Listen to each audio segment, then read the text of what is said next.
자, 이런 상황에서 민주당 친명 인사들이 4월 총선 출마 선언을 계속해서 하고 있습니다. 오늘은 이 대표의 최측근으로 꼽히는 김지호 당대표 정무조정부실장이 안철수 의원이 있는 분당갑 지역에 출마 선언을 했습니다. 화면으로 보시죠. 첫 번째는 김혜경 사모님에 대해서 말씀하셨습니다. 잘 좀 설명을 해줬으면 좋겠다. 그거를 부탁을 하셨고, 두 번째는 문재인 대통령에 대한 말씀이셨습니다. 그날 아침에 새해 인사를 가기로 한 날이었거든요. 병원으로 오지 말고 평산 사저로 가서 일정을 소화했으면 좋겠다. 이재명 대표와 저의 인연은 2008년부터 시작되었습니다. 행정가 이재명, 당대표 이재명을 보좌했던 제가 이제 정치인 이재명의 동료로 함께 국민을 살리는 정치를 만들어 가겠습니다. 국회 안에서 우리 당의 가장 소중한 자원인 이재명 대표를 지키고 당원과 지지할 마음을 한데 모아 승리의 길로 나아가겠습니다. 예, 강 변호사님. 네. 지금 김지호 민주당 대표실 정무부실장의 출마 선언해 보니까 벌써 이재명이 5번 나오네. 지금 세 봤습니다. 그렇죠. 네. 이재명 대표와 저의 인연은 2008년부터 시작되고 행정가 이재명, 정치인 이재명, 소중한 자원인 이재명 이렇게 얘기했다는 것은 내가 이재명 대표의 최측근이네, 나에게 공천을 주십시오 이렇게 해석을 해야 되는 걸까요?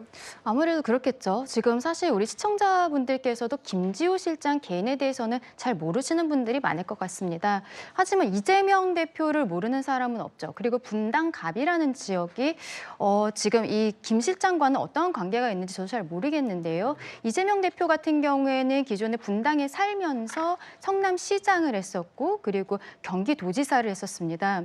그러한 인연에 있어서 지금 김 실장이 계속적으로 어필을 하고 있는 것으로 보이는데 시기적으로 봤을 때는 저는 그렇게 생각해요. 지금 국민의힘에서 한동훈 비상대책위원장이 개항을에 가서 이재명 대표의 지역구에서 원희룡 전 장관을 공천하는 것에 대한 이야기를 했었고 그리고 또 이제 마포갑에 가서는 정청래 의원의 지역구에서 김경률 비대위원을 또 소개하는 자리를 갖지 않았었습니까? 네. 이런 것들이 있기 때문에 저는 오늘 자리에 이재명 대표가 있지는 않았지만 마치 지금 김 실장의 입장에서는 본인의 몸값 높이기죠. 본인이 마치 자객인 것처럼 또 안철수 의원이 지금 분당갑의 지역으로 가 있는데 안철수 의원도 뭐 대선 주자급 아닙니까? 그렇기 때문에 김 실장이 본인의 몸값 높이기를 하면서 본인 스스로는 그렇게 큰 유명세가 있는 사람은 아니기 때문에 이재명 대표의 이름을 계속 이야기하고 있는 것으로 보입니다. 네, 안철수 의원은 분당으로 와라, 나랑 붙자 이렇게 이재명 대표를 향해서 공개 발언을 하기도 했었는데 올해는 이재명 대표는 안 오고 정무부실장이 지금 출마 선언을 한 상황입니다. 자, 이런 상황에서 민주당 혁신행동, 그러니까 원외 조직이 친명 원외 조직인 민주당 혁신행동이 이런 입장문을 냈습니다. 현역 운동권은 프리패스냐?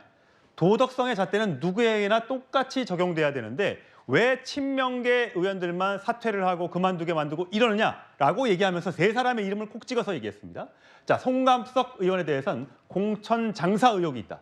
기동민 의원, 옛날에 박원순계로 불리는 분이죠. 고가 양복 논란, 고가 양복을 받았다.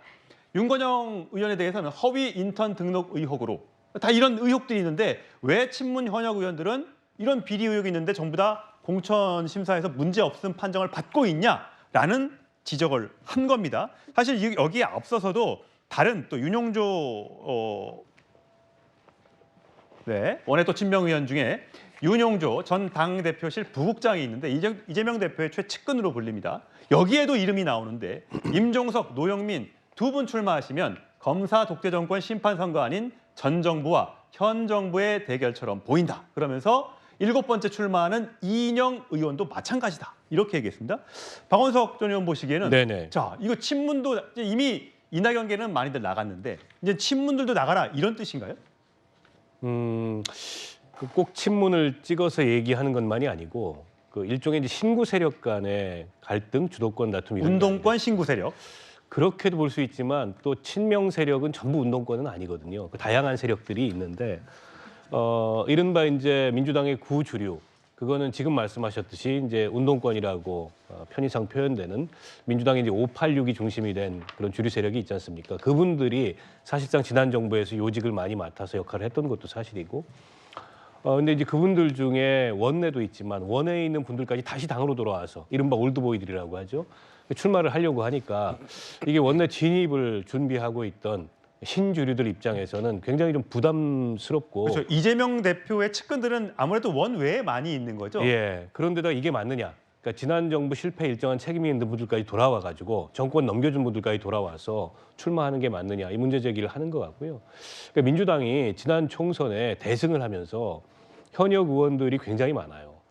그리고 물갈이를 한다고 하지만 그 물갈이도 제한이 있거든요. 결국에는 이른바 시스템 공천이라고 하는 경선 룰에 따라서 경선을 치러야 되는데 그렇게 되면 아무래도 현역 의원이 유리하죠. 아무래도 경선은 현역 의원이 압도적으로 유리한 게 사실입니다. 이제 그에 비추어서 원외 이제 친명 같은 경우에는 이재명 대표와 가깝다. 이재명 대표의 무엇이었다라는 게 가장 큰 정치적 자산인데 그런 정치적 자산만 가지고 도전이 녹록치 않다 보니까 이제 기존의 당 주류 세력들에 대해서 다양한 방식의 문제 제기를 지금 하고 있는 게 아닌가. 어떨 때는 도덕성을 끄집어내기도 하고 어떨 때는 지난 정부 실패의 책임도 끄집어내고 검찰 정권 탄생에 책임이 있는 거 아니냐.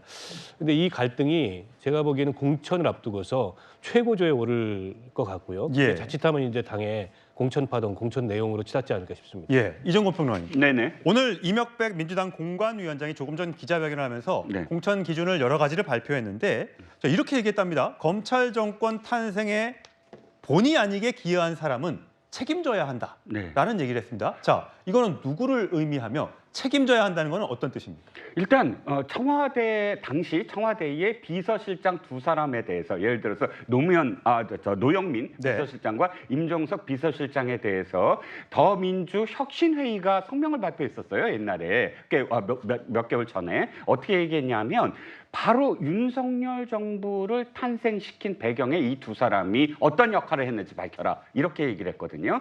특히 당시에 양정철 민주연구원장까지 포함을 해서 세 사람을 언급을 했었습니다. 혁신회의가 그때도 바로 지금 이명백 그 공관위원장이 하는 것과 똑같은 어떤 내용이었어요. 즉 윤석열 정부가 탄생하게 된 건 윤석열 검찰총장을 누가 임명했느냐, 누가 임명하는데 사실 추천을 했고 또 거기에 대해서 굉장히 그 드라이브를 걸었느냐. 세 사람 중에 한 사람이다. 세 사람 중에 두 사람이 될 수도 있고 이런 것을 당시에 했던 것과 오늘 이명백 공관위원장의 이야기를 비추어 봤을 때 저는 아까 박원석 전 의원께서는 이 친문이 아니다라고 했지만 저는 친문이다라는 생각이 들어요. 당시에 친문을 그룹을 포함을 해서 이 논쟁에서 벗어날 수 없는 사람들 다 친문이거든요. 특히 핵심 친문이었던 양정철 민주연구원장까지 물론 양 원장이 지금 다시 출마를 꿈꾸지는 않지만 그럼에도 불구하고 계속 이 논쟁이 계속 거듭된다면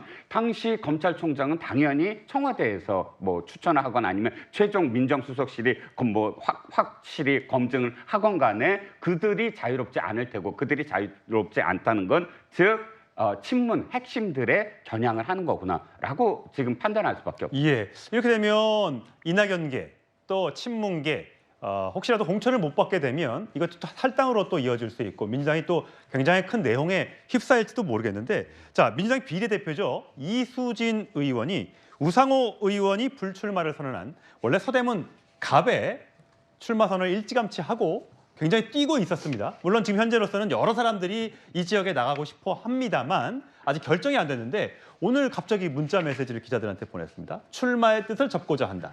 전략적으로 선정이 돼서 결정이 됐다. 선당 후사의 마음으로 수용하겠다. 자, 서부 위원장 보시기에는 이게 누가 갈지는 모르겠습니다만 일단 우상호 의원이 여러 차례 의원 4선을 했던 곳이기 때문에 민주당에 유리한 지역구일 겁니다. 이수진 의원이 이렇게 포기를 한 거는 누군가 또 친명계 누군가 전략공천으로 내려와서 꽂힐 수 있다는 그런 뜻으로 해석할 수 있는 겁니까? 그런 뜻으로 해석의 자유는 있는데요. 그렇게 될 가능성은 거의 제로입니다. 왜냐하면 저희가 민주당의 유리한 지역이 아니고 우상호 의원이 갔기 때문에 유리한 지역이 된 것이고요. 상대당 또 기네스북이라고 하잖아요. 수십 년 동안 경쟁하면서 또 우상호 의원이 또 계속 민주당 내에 있지만 지역에서 활동을 굉장히 열심히 했기 때문에 민주당에서 어떻게 보면 험지가 아닌 전략 지역으로 된 것이고 다만 전략지 선정 자체는 시청자분들께서도 조금 모를 수도 있지만 현역 의원이 불출마하면 그게 기본적으로는 전략 지역으로 됩니다. 그럼 거기에서는 현역 의원을 배제되었기 때문에 공천을 한다든지 혹은 청년 전략 지역이라든지 그런 것들이 대부분이 아니고 253개 지역에 다 고민을 하고 나서 하기 때문에 혹시 영입 인사들이 전략공천으로 내려갈 수 있다? 그렇게 될 가능성도 있지만 그렇다고 해서 뭐 친명의 인사를 의도적으로 하게 되면 그건 사당합니다. 그렇게 돼서도 안 되고 그렇게 될 가능성이 없다. 그래서 이것이 우리가 계속 주장하는 시스템 공천이라고 하는 것들이거든요. 예. 자, 국민의힘에서는 이 지역에 연대 세브란스 교수였던 이뉴환 혁신위원장을 공천하는 방안을 검토하고 있다고 하는데 본인이 굉장히 고사를 하고 있다고 합니다. 자, 서대문갑 지역에 누가 또 경쟁이 어떻게 치러지게 될지 저희 계속해서 주목해 보도록 하겠습니다.